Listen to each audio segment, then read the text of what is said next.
नमस्कार साथियों, आज जन सुराज न्यूज का पहला दिन है। इसमें जन सुराज न्यूज का अंतर्गत जो संगठन में काम हो रहा है उसके बारे में अपडेट्स दिया जाएगा। और दूसरा चीज है, बिहार में क्या नया हो रहा है उसके बारे में हम लोग यहाँ अपडेट देके आपको ओपिनियंस, जन सुराज को ओपिनियंस यहाँ में सुनाते हैं।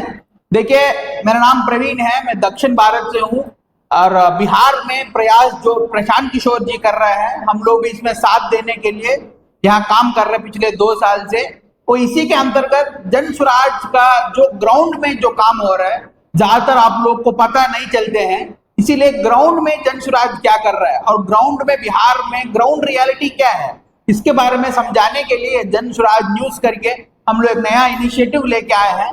इसके अंतर्गत पहला न्यूज पॉइंट है आज का।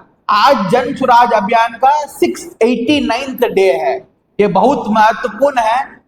पिछले लगभग 2 साल से प्रशांत किशोर जी और जन सुराज का जो जुड़े हुए आदमी है, लगातार बिहार को बेहतर बनाने के लिए काम कर रहे हैं, लोगों को जागरूक कर रहे हैं।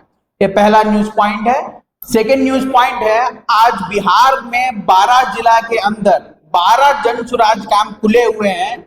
उसमें से 275 लोग जन सुराज, हर घर जन सुराज करने के लिए गांव में गए हैं। इससे कुल 21 गांव हम लोग इस दिन कवर किए हैं और 22 सभाएं हम लोग किए थे और 7000 हाउस होल्ड में 7000 घर जाके जन सुराज के बारे में लोगों को समझाया दिया गया है। और इसके अलावा हम लोग जन सुराज कल्चरल एक्टिविटीज भी किए हैं। जन सुराज कल्चरल एक्टिविटीज में बच्चों का टेस्ट लिया जाते हैं और बच्चों को खेल कूद का व्यवस्था किया जाते हैं। उसका जो ग्रामीण लोग रहते हैं, जो गांव में हम लोग जाते हैं, उसका वहां का बच्चों का कला वहां प्रकटित किया जाते हैं। तीसरा न्यूज पॉइंट यह है, बिहार के संबंधित ये चर्चित न्यूज बाहर बहुत चल रहा है। यह है, देखिए, अभी जो सेंट्रल गवर्नमेंट ने एजुकेशन मंत्रालय के दौरान NIRF रैंकिंग्स जो बाहर आए हैं, NIRF मतलब नेशनल इंस्टीट्यूशनल रैंकिंग फ्रेमवर्क, ये क्या करते हैं, ये हर यूनिवर्सिटी जो रजिस्टर्ड है इनमें इसको रैंकिंग दिया जाता है, वहां बच्चे कैसे पढ़ रहे हैं और उसका स्टैंडर्ड्स कैसे मेंटेन कर रहा है। इसमें बिहार का एक यूनिवर्सिटी भी नहीं है टॉप 20 में। और जो है पहला IISc बैंगलोर है और 2-3-4 यूनिवर्सिटी लाइक JNU है, जामिया इस्लामिया है, वैसे 3-4 कॉलेजेस है। बिहार का कोई भी कॉलेज जो सरकार द्वारा चला रहा है या प्राइवेट भी जो है वो आगे नहीं है, पहला रैंकिंग्स में नहीं है। और इसके अलावा जो बिहार का कॉलेजेस टॉप 100 में है वो पटना IIT है और एम्स पटना है। दोनों पटना बेस्ड है और दोनों सेंट्रल यूनिवर्सिटीज है। और इसको ये देख के हमको समझ में आते हैं, यहाँ जो स्टेट गवर्नमेंट का इंस्टीट्यूशन से, खासतौर के एजुकेशन इंस्टीट्यूशन से, वो यहाँ परफॉर्म नहीं कर पा रहे, जिस ढंग से वो परफॉर्म करना चाहिए नहीं कर पा रहे हैं।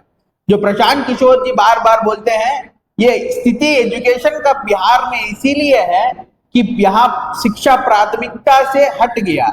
समाज में भी, समाज को भी शिक्षा का प्राथमिकता नहीं है और नेताओं का भी शिक्षा का प्राथमिकता नहीं है। जन सुराज आने के बाद, प्रशांत किशोर आने के बाद फिर से वो शिक्षा का जो 3rd सेंचुरी में शिक्षा के ऊपर ध्यान देके यहाँ एम्पायर खड़ा कर दिया गया। अभी फिर से वो शिक्षा के बात करके फिर हम लोग एक नया व्यवस्था बनाने के लिए सोच रहे हैं। इसी के अंतर्गत जन सुराज अभियान चल रहा है। और चौथा पॉइंट है, 25 तारीख को महिलाओं के साथ जन सुराज का, प्रशांत किशोर जी का एक सभा होने जा रहा है, जिसमें महिला एम्पावरमेंट का बात किया जाएगा और महिलाओं को राजनीतिक मौका कैसे दे सकते हैं जन सुराज, उसके बारे में चर्चा किया जाएगा। प्रशांत किशोर जी लगातार बोल रहे हैं 40 सीट, मतलब हर एक लोकसभा क्षेत्र से 40 होगा, 40 सीट महिलाओं को दिया जाएगा। महिला का रिप्रेजेंटेशन भी उतना ही होना चाहिए जिसमें उसका योगदान है।